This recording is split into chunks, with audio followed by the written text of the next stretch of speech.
تیرے لیے، اللہ نماز بھی تیرے لیے، حج بھی تیرے لیے، زکوٰۃ بھی تیرے لیے، روزہ بھی تیرے لیے، اللہ آج کی نماز بھی تیرے لیے، اللہ آج کا رکوع بھی تیرے لیے، اللہ آج کا سجدہ بھی تیرے لیے۔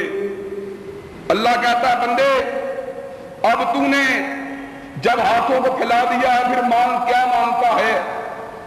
تو بندہ چیزیں تو بہت سی مانگ سکتا تھا، بندہ اپنے لیے دولت کو مانگ سکتا تھا، شہرت کو مانگ سکتا تھا، وقار کو مانگ سکتا تھا، رزق کو مانگ سکتا تھا، لیکن حضرات سب سے اعلیٰ چیز، جس سے اعلیٰ چیز کائنات میں کوئی دوسری نہیں ہو سکتی، اس کی طلب کا حکم دیا گیا۔ اہدنا الصراط المستقیم، پروردگار عالم بندگی تیرے لیے ہے، استغاثہ تیرے سامنے ہے۔ اللہ اب اگر مانگتا ہوں تو اپنے لیے ہدایت مانگتا ہوں۔ اللہ ہدایت کی نعمت موجود نہ ہو، دنیا کی ساری نعمتیں مل جائیں، اللہ انسان کا کچھ بھی نہیں بن سکتا۔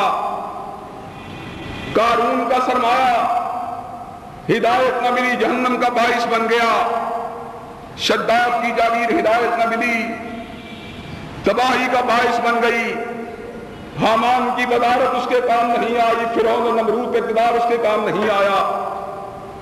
اہدنا الصراط المستقیم صراط الذین انعمت علیہم، اللہ یہ ان لوگوں کا راستہ جن پہ آپ انعام فرماتے رہے، غیر المغضوب علیہم، اور اللہ ان لوگوں کے راستے سے بچا لینا جن پہ تیرا غضب نازل ہوتا رہا۔ اس کے بعد وَلَضَّالِّينَ کے الفاظ کہنے ہیں۔ حضرات امام بھی فاتحہ پڑھے گا، مقتدی بھی فاتحہ پڑھے گا، جب وَلَضَّالِّينَ پہ پہنچیں گے ایک نیا ایشو کھڑا ہو گیا۔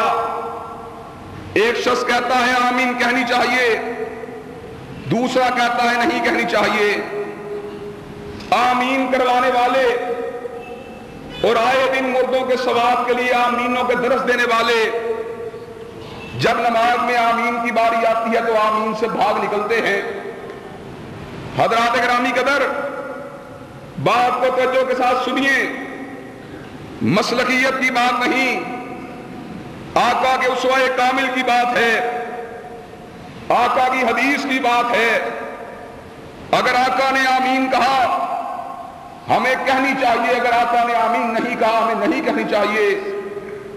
بخاری شریف، امام بخاری نے مستقل باب باندھا ہے کہ مقتدیوں کو بآواز بلند آمین کہنا چاہیے۔ آقا سین مسجد میں نماز کی امامت کرواتے، سورہ فاتحہ کی تلاوت کرتے، وَلَضَّالِّينَ پہ پہنچتے، آمین کی آواز اتنی بلند ہوتی کہ سین مسجد کے اندر ایک گونج پیدا ہو جاتی، اور آقا علیہ السلام کا ارشاد واضح ہے۔ یہودی مسلمانوں کی دو باتوں سے چڑھتے ہیں، آقا کس کس بات سے چڑھتے ہیں؟ کہا ایک یہودی آمین سے چڑھتے ہیں، ایک یہودی سلام کرنے سے چڑھتے ہیں۔ سلام سے کیوں چڑھتے ہیں؟ ہمارا سلام سین سے شروع ہوتا ہے، ان کے سلام کے الفاظ میں شیلم شین موجود ہے۔ مسلمانوں کی سین جب ان کے شین کو کاٹتی ہے ان کو تکلیف ہوتی ہے، اور آمین پہ تکلیف کی وجہ کیا ہے؟ جب مسلمان کہتے ہیں اہدنا الصراط المستقیم صراط الذین انعمت علیہم غیر المغضوب علیہم وَلَضَّالِّينَ، اللہ ہمیں ان لوگوں کے راستے سے بچا لینا جن پہ تیرا غضب نازل ہوا۔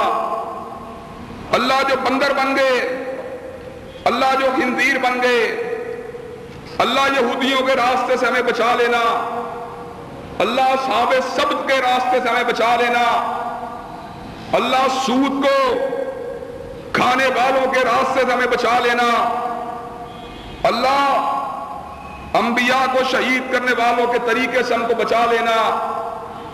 جب مسلمان آمین کہتے ہیں، یہودی سمجھ جاتے ہیں یہ ہمارے راستے سے بچنے کی دعا کر رہے ہیں۔ یہودیوں کو بڑی تکلیف ہوتی ہے کہ مدینے والے نے ان کو ایک ایسی دعا بتلائی جس دعا کے اندر ہمارے راستے سے بچنے کا ذکر کیا گیا۔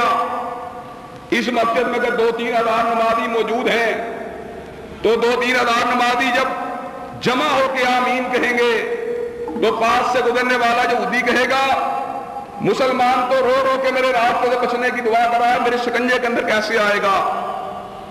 اسے تکلیف ہوتی ہے، اس کے دل پہ چوٹ لگتی ہے۔ حضرات سمجھنے کی بات یہ ہے کہ چوٹ تو انبیاء کو شہید کرنے والوں کو لگنی چاہیے تھی، چوٹ تو سیدنا موسیٰ سے غداری کرنے والوں کو لگنی چاہیے تھی، چوٹ تو حضور پاک کو زہر کھلانے کی جستجو کرنے والوں کو لگنی چاہیے تھی، چوٹ تو ہیبر کے کلے میں شکست کھانے والوں کو لگنی چاہیے تھی، چوٹ تو مدینہ النبی سے ذلیل ہو کر پسماندہ درماندہ ہو کر وطن چھوڑنے والوں کو لگنی چاہیے تھی۔ لیکن تو کس طرح کا مسلمان ہے؟ کلمہ مدینے والے کو پڑھتا ہے لیکن تیرے دل پہ مدینے والے کی سنت سے چوٹ لگتی ہے۔ تو کہتا ہے اگر بلند آواز سے آمین کہنی ہے مسجد سے باہر نکل جا، اور تو کس طرح کا آدمی ہے کہ تکلیف تو اس کو ہونی چاہیے، تکلیف تجھ کو ہو رہی ہے۔ حضرات، حضرت امام احمد بن حنبل رحمۃ اللہ علیہ ارشاد فرماتے ہیں جس شخص کے دل میں آمین کا بغض ہے، احمد کے دل میں اس کی شدید نفرت موجود ہے۔ عبداللہ ابن زبیر والی حجاز تھے، حجاز کے امیر تھے، نماز کو پڑھاتے تھے، آپ کی پوری مسجد آمین کی آواز سے گونج جایا کرتی تھی، صحابہ آپ کی ابتدا میں نماز کو ادا کرتے تھے۔ اور میرے آقا نے کہا جب امام پکار کے وللضالین کہتا ہے تو صرف تم آمین نہیں کہتے بلکہ فرشتے بھی آمین کہتے ہیں، اور جس کی آمین فرشتوں کی آمین سے مل جاتی ہے اللہ اس کی اگلی پچھلی خطاؤں کو معاف کر دیتا ہے۔ حضرات معمولی بات ہے، اب لوگ تانا دیتے ہیں اور فاتحہ اور آمین پہ کیوں جگڑتے ہو؟ یہ سنتیں ہیں لیکن فروعی سنت ہے۔ حضرات مجھے یہ بات بتلائیے، ایک کام میرے نبی نے کیا، ایک کام صدیق نے کیا، ایک کام فاروق نے کیا، ایک کام ذی النورین نے کیا، ایک کام مرتضیٰ نے کیا، ایک کام 1,00,000 سے زیادہ صحابہ نے کیا۔ وہ آپ کو اس کام کے کرنے میں کیا اعتراض ہے؟ کہتے ہیں اتحاد امت کا مسئلہ ہے، اور کس طرح کی بات ہے امت کے اتحاد کے لیے نبی کی سنت پہ چھری کو جلا دیا جائے؟ اور تمہیں کس نے حق دیا ہے نبی کی کسی سنت کو چھوٹا کہو، کسی سنت کو بڑا کہو؟ جس سنت پر تم عمل کرتے ہو بڑی ہے، جس کے اوپر کوئی اور عمل کرے وہ چھوٹی ہے۔ اور سنتوں کو حقیر مت جانو، اسلام کا درہ جو ہے، ارکان اسلام اس کی شاعیں ہیں، حضور کی سنتیں اس کی پتیاں ہیں۔ مجھے یہ بات بتلائیے، اگر کسی درخت کے تنے سے اس کی شاخوں کو الگ کر دیا جائے، اگر کسی درخت کے تنے سے اس کے پتوں کو الگ کر دیا جائے، اگر کسی درخت کو کاٹ چھانٹ کے تنے کے اوپر سے علیحدہ کر دیا جائے، کہا جائے یاد رہا دیکھو کتنا خوبصورت درخت ہے، اس ٹورنامنٹ درخت کو کوئی درخت مانے گا؟